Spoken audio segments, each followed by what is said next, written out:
Hello dear friend, आप सभी का इजी लर्निंग में स्वागत है। और आप सभी की स्टडी प्रॉपर तरीके से चल रही होगी। तो सबसे पहले तो आप लोग चैनल को अगर सब्सक्राइब ना किया हो तो सब्सक्राइब कर दीजिए और सभी वीडियोज में लाइक कमेंट कर दिया करिए, ठीक। और बेल आइकन को भी ऑन कर लीजिए जिससे आपको सारी क्लास टाइम टू टाइम मिल जाया करे। तो इजी लर्निंग में आपको सभी क्लास प्रॉपर तरीके से कराई जा रही हैं। तो आप लोग सारे सब्जेक्ट क्लास लेते चलिए और साथ ही नोट्स बनाते चलिए जिससे आपको एग्ज़ाम टाइम में कोई भी दिक्कत ना हो, ठीक। तो अभी हम लोग जो करेंगे साइंस की क्लास करेंगे। आज ये डीएलएड थर्ड सेमेस्टर की साइंस की क्लास है और हमारी जो क्लास है ये थर्ड क्लास रहेगी, ठीक। इससे पहले मैंने आपको 2 क्लास करा दी थी, जिसमें फर्स्ट क्लास में मैंने आपको सिलेबस के बारे में बताया था और दूसरे क्लास जो थी इसमें मैंने फर्स्ट चैप्टर में कुछ चीज़ें करा दी थी, ठीक। तो आज देखते हैं। तो चलिए देखिए, कह रहे विज्ञान और प्रौद्योगिकी के तीव्र विकास से मानव जीवन में हानियां, मतलब विज्ञान और प्रौद्योगिकी मतलब साइंस और टेक्नोलॉजी के तीव्रता, मतलब टेक्नोलॉजी के तेजी से विकास से जो है मानव जीवन में क्या हानियां हैं, ठीक। देखते हैं जो साइंस और टेक्नोलॉजी के द्वारा जो विकास है इससे मनुष्य के जीवन में कौन कौन सी हानियां, इसके बारे में समझेंगे, ठीक। तो देखिए पहला नंबर, जो हमारा पहला नंबर है, कह रहा है कारखाने से निकलने वाले अपशिष्ट पदार्थों को नदियों से बहाने से जल प्रदूषित हो रहा है। मतलब जो कारखाने हैं, शहरों में जो कारखाने हैं उनसे जो दूषित पदार्थ निकलते हैं वो जब नदियों मतलब जल वगैरह में, जब वो कारखानों से दूषित जल जो होता है उसमें जाकर मिक्स होता है तो ये जो जल होता है ये हमारे जीवन में बहुत ही हानि पहुंचाता है, ठीक है। मतलब बहुत ही, जहाँ पे कारखाने होते हैं वहाँ पे बहुत ही गंदगी होती है, मतलब कि वातावरण को बहुत ही ज़्यादा दूषित करते हैं, ठीक। दूसरा जो है वो कह रहा है मनोरंजन के साधन के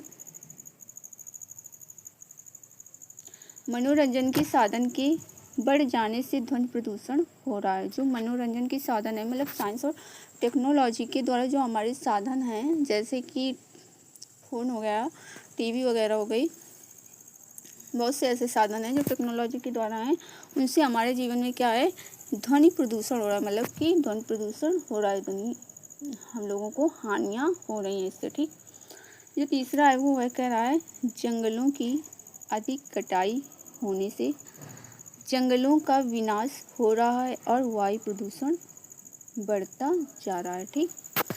जो मतलब जंगल हैं, पेड़ पौधे हैं, वृक्ष वगैरह है, इनकी अधिक कटाई होने से क्या होता है, जंगलों का विनाश हो रहा है। मतलब कि पेड़ पौधे दिन का दिन कम होते जा रहे हैं और जो वायु है, मतलब ये वायु में बहुत ही ज़्यादा निर्भर करता है। मतलब अगर पेड़ पौधे, आप लोग खुद देख रहे होंगे, वृक्ष मतलब बहुत ही कम वृक्ष दिखने को मिल रहे हैं। वृक्ष जो है, वृक्ष का विनाश बहुत तेजी से हो रहा है किंतु इनका निर्माण बहुत ही कम हो रहा है, ठीक।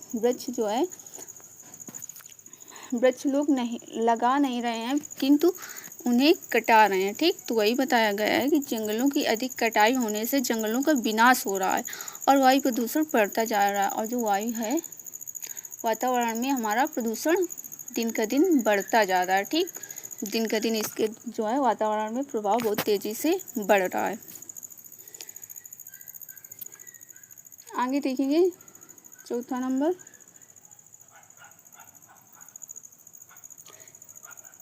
है कृषि उपज बढ़ाने के लिए उर्वरकों एवं कीटनाशक दवाओं के अत्यधिक प्रयोग करने से मृदा प्रदूषण हो रहा है, जिससे भूमि की उर्वरा शक्ति कम हो रही है। जो आजकल की हमारी जो फसलें हैं इनमें कीटनाशक वगैरह दवाइयों का बहुत ही लोग यूज कर रहे हैं, ठीक। जिससे क्या है कि इन कीटनाशकों से हमारी मतलब जो ज़मीन की मिट्टी है वो तो दूषित हो ही रही है, किंतु जो फसल है उससे भी हानि हो रही है। मतलब जो हमें फसल मिल रही है, जो मतलब हमें चीज़ें खाने को प्राप्त होती हैं, वो दूषित चीज़ें हैं, ये स्वच्छ नहीं है। ठीक, ये दवाइयों द्वारा तैयार की हुई चीज़ें हैं, जिससे हमें इससे हमारे जीवन में या हमारे शरीर में बहुत ही हानि पहुंचाती है। ठीक, आगे देखिए। आगे कह रहा है हानियों से बचने के उपाय। जो साइंस ऑफ टेक्नोलॉजी से हानि हो रही है, उससे बचने के लिए हमारे पास क्या उपाय हैं, तो देखते हैं क्या उपाय हैं। विज्ञान और प्रौद्योगिकी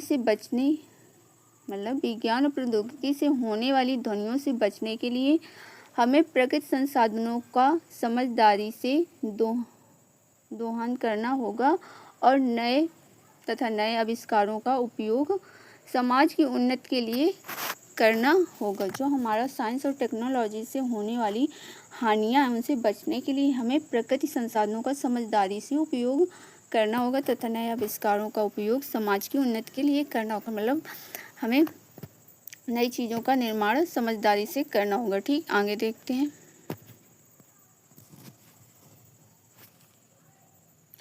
आगे है अनुकूलन। ठीक, अनुकूलन देखते हैं क्या होता है। आकृति, आकार, रंग, रूप, संरचना तथा आवाज संबंधित लक्षणों से ऐसे परिवर्तन जो सजीव को विशेष पर्यावरण में सफलतापूर्वक जीवित रहने में सहायक होता है, अनुकूलन कहलाता है। अनुकूलन का मतलब होता है हमें वातावरण के द्वारा ढलना। मतलब हमें जैसा जहाँ का वातावरण होता है, हमें उसी हिसाब से ढल जाना ही अनुकूलन कहलाता है। ठीक, जैसे कि आकृति, आकार, रंग, रूप, संरचना तथा आवाज संबंधी लक्षणों से ऐसे परिवर्तन जो सजीव को विशेष पर्यावरण में सफलतापूर्वक जीवित रहने में सहायक होता है, उसे हम अनुकूलन कहते हैं। ठीक, आगे देखिए।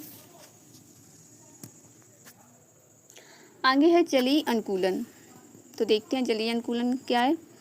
जलीय जीवधारी जलीय जीवधारी का मतलब होता है जल में निवास करने वाले जीव। ठीक, जैसे कि मेढक, मछली, सिंघाड़ा, कछुआ आदि। ठीक, ये क्या है, ये जल में रहने वाले जीव हैं। ठीक, अपनी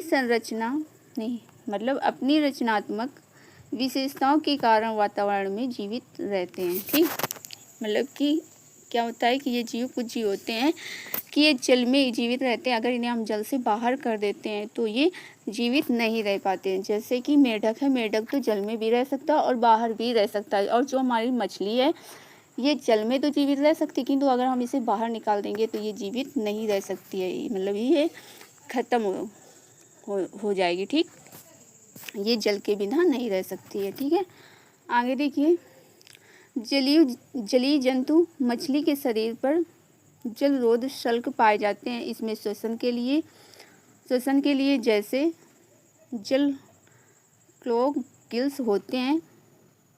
जो श्वसन मतलब सांस लेने के लिए जल क्लोज गिल्स होते हैं। ठीक, और तैरने के लिए इनका शरीर धारा रेखित तथा पंख चपटे होते हैं। जो इनका शरीर होता है, मतलब कि तैरने के लिए जो इनका शरीर होता है वो कैसा होता है, धारा रेखित तथा पंख चपटे होते हैं। ठीक है, ये सभी लक्षण मछली के जल में तैरने, भोजन की तलाश तथा श्वसन के प्रति अनुकूलन है। ठीक, श्वसन के प्रति अनुकूलन है। देखिए फिर से देख लेते हैं। जलीय जंतु मछली के शरीर पर जलरोधक शल्क पाए जाते हैं। जो मछली में है ये शल्क पाए जाते हैं। इसमें श्वसन मतलब सांस लेने के लिए जल ग्लोस किल्स होते हैं और तैरने के लिए जो होता है इनका जो शरीर होता है ये धारा रेखी और इनके जो पंख होते हैं वो चपटे होते हैं। ठीक, ये सभी लक्षण मछली के जल में तैरने, भोजन की तलाश तथा श्वसन के प्रति अनुकूलन होता है। ठीक, आगे देखते हैं। आगे कह रहा है जंतुओं की तरह ही जलीय पौधे में भी अनुकूलन होता है। मतलब जो जंतु होते हैं उनमें जो जंतुओं की तरह ही जलीय पौधे मतलब जो जलीय पौधे होते हैं, जो जल में रहने वाले जो पौधे होते हैं, जैसे कि सिंघाड़ा हो गया, गुलाब मतलब सिंघाड़ा हो गया और कमल का फूल, ये क्या ये जल में रहने वाले जलीय पौधे हैं। ठीक, इन पौधों का शरीर कोमल तथा कमज़ोर होता है। ये जो पौधे होते हैं तो इनकी जो पत्तियां होती हैं वो कोमल तथा कमज़ोर होती हैं, ठीक। तथा पत्तियां पतली, कटी फटी या तैरने की अवस्था में होती हैं। पत्तियों में प्रायः रंध्रों का अभाव होता है, रंध्रों का अभाव होता है। आगे देखते हैं। इन पौधों में जड़ तंत्र अल्प विकसित होता है तथा पत्तियों में अधिक वायुकोश होते हैं। इन पौधों में क्या होता है, जड़ तंत्र अल्प विकसित होता है और पत्तियों में अधिक वायुकोश होता है। मतलब इनकी जो मतलब पौधे होते हैं, जैसे कि आप कमल के फूल को देखिए, अगर इसमें आप पानी डालेंगे तो इसमें पानी मतलब कि इसकी पत्तियों में पानी नहीं ठहरेगा, इसकी पत्तियों में पानी का ठहराव नहीं होगा। जो है इसकी मतलब कि जल की जो बूंदें हैं इसकी पत्तियों पे नहीं रुकेंगी, क्योंकि इसकी जो पत्तियां होती हैं कुछ मोम जैसी होती हैं। जैसे कि आप देख सकते हैं कि अगर हम मोम में जल डालते हैं तो मोम में जल नहीं रुकेगा, ठीक। कुछ उसी तरह मतलब जो कमल की पत्तियां होती हैं वो भी ऐसी होती हैं, ठीक। आगे देखते हैं। कह रहा है इसलिए जलीय पौधे स्पंजी व हल्के होते हैं। जो जलीय पौधे होते हैं वो स्पंजी और हल्के होते हैं, जैसे कि जलकुंभी, ठीक। आगे देख रहे हैं। जलीय पौधे मतलब जलीय पौधों के सभी भागों पर जलरोधी मोम या उपचर्म परत पाई जाती है। वही बताया था ना जो, तो वही कह रहा है कि जलरोधी मोम या उपचर्म परत पाई जाती है, ठीक। आगे देखिए। जो इनको पानी से सुरक्षा करती है, इसी कारण जलीय पौधे वातावरण में अनुकूलन कर पाते हैं। मतलब कि ये जो मोम जैसी जो ये उपचर्म पाई जाती है, ये क्या होता है कि ये जल से सुरक्षित करने के लिए होती हैं, ठीक। आगे देखते हैं। आगे है मरुस्थलीय अनुकूलन। तो देखते हैं मरुस्थलीय अनुकूलन क्या है। मरुस्थलीय जंतुओं में जल संचय, खुरदरी त्वचा, अधिक बाल, लंबे पैर तथा गद्देदार तलवे रेगिस्तान में दौड़ने के लिए अनुकूलित होते हैं। जो मरुस्थलीय अनुकूलन होते हैं, जो मरुस्थल के जो जंतु होते हैं उनमें क्या होता है कि जल संचय मतलब जल को संचित करने के लिए खुरदरी त्वचा होती है। मतलब कि जो शरीर की बॉडी होती है वो खुरदरी होती है, ठीक। अधिक बाल मतलब जो बाल होते हैं वो बहुत ही अधिक और घने पाए जाते हैं, ठीक। लंबे पैर, जो उनके पैर होते हैं वो लंबे पाए जाते हैं तथा गद्देदार, और जो तलवे होते हैं वो उनके गद्देदार पाए जाते हैं, ठीक। रेगिस्तान में दौड़ने के लिए ये अनुकूलित होते हैं। मतलब ये रेगिस्तान में दौड़ सकते हैं, ये रेगिस्तान के वातावरण के हिसाब से ये ढले हुए होते हैं, ठीक। जैसे ऊँट, इसलिए इसे रेगिस्तान का जहाज कहा जाता है। जो ऊँट हमारा होता है इसे हम रेगिस्तान का जहाज भी बोलते हैं, ठीक। आगे देखते हैं। मरुस्थलीय पादपों में अनुकूलन के लिए निम्न विशेषताएं होती हैं। जो मरुस्थलीय पादप होते हैं अनुकूलन के लिए इनकी कुछ निम्न विशेषताएं होती हैं, तो उनके बारे में देखेंगे। जैसे जड़ तंत्र अत्यधिक फैला हुआ और गहराई में जाता है। जो इनकी जड़ें होती हैं वे अत्यधिक फैली होती हैं, मतलब कि बहुत ही दूरी से फैली होती हैं और गहराई में जाता है। मतलब कि इनकी जो जड़ें होती हैं वो बहुत ही दूर तक इनका फैलाव होता है और गहराई भी होती है। जैसे कि आप एग्जाम्पल के तौर पे देखिए, जैसे कि होता है एलोवेरा, ठीक। जो एलोवेरा होता है तो इसकी जो जड़ें होती हैं ये बहुत ही जल्दी मतलब इनकी जड़ों का बहुत ही जल्दी डेवलपमेंट होता है, मतलब कि बहुत ही जल्दी इनका फैलाव होता है और बहुत दूर तक फैलाव होता है, ठीक। किंतु इनके ये जो पौधा होता है ये बहुत ही नाजुक और कमज़ोर होता है, ठीक। आगे देखेंगे। दूसरा नंबर है तना मांसल, चपटा, हरा एवं स्पंजी हो जाता है।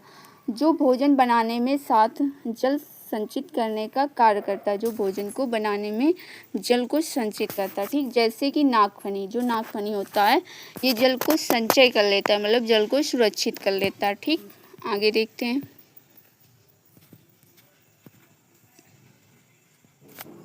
तीसरा नंबर है वाष्पोत्सर्जन सर्जन की क्रिया कम करने के लिए पत्तियां मांसल या कांटों या सल्कों के रूप में पाई जाती हैं। जो वाष्पोत्सर्जन की क्रिया कम करने के लिए जो पत्तियां होती हैं मांसल या कांटों या सल्कों के रूप में पाई जाती हैं, जैसे नाक फनी हो गया, ठीक, सतावर हो गया, दिक्वार हो गया, सतावर हो गया और दिक्वार हो गया और भड़भड्डा हो गया, मतलब कि क्या कहते हैं, भड़भड्डा, ठीक, ये हो गया एग्जाम्पल इसके। उसके बाद देखिए ये आपके कुछ क्वेश्चन दिए हुए हैं, ठीक, क्वेश्चन 1, क्वेश्चन 2, क्वेश्चन 3, क्वेश्चन 4। तो जो हमारी क्लास रहेगी आज यहीं तक रहेगी। बाकी क्वेश्चन नेक्स्ट क्लास में करेंगे, ठीक। तो आज की क्लास यहीं तक थी, अब मिलते हैं नेक्स्ट क्लास में।